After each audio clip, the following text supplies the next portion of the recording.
আজ IPL high voltage ম্যাচে দেখা হচ্ছে দুই শক্তিশালী টিম।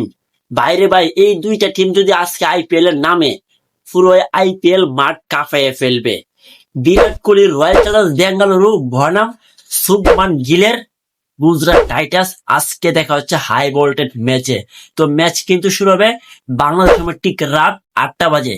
তো আমরা যদি দেখি এখন আরসিবি এবং জিটির মানে রয়্যাল চ্যালেঞ্জার্স বেঙ্গালুরু এবং গুজরাট টাইটান্স এর পয়েন্ট টেবিল। তো গুজরাট টাইটান্সে কিন্তু তারা 6 ম্যাচ খেলে 3 ম্যাচ জিতে এবং 3 ম্যাচ হেরে পয়েন্ট টেবিল অবস্থান করতেছে শুভমান গিলের গুজরাট টাইটান্স।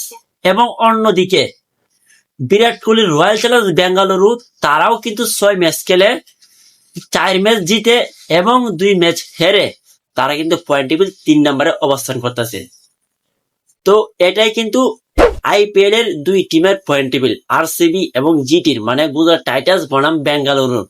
তো বন্ধুরা, আপনাদের মতে আজকে আইপিএল হাই ভোল্টেজ ম্যাচে কারা ম্যাচ জিততে পারে? এই দুটো টিমে কিন্তু শক্তিশালী, বিরাট কোহলির টিম বেঙ্গালুরু, অন্যদিকে শুভমান গিলের টিম গুজরাট টাইটান্স। তো আপনাদের মতে গুজরাট টাইটান্স নাকি বেঙ্গালুরু, কারা জিতবে, কারা আজকে উইনার হবে? তো অবশ্যই আপনার মতামত কমেন্টে জানা যায়।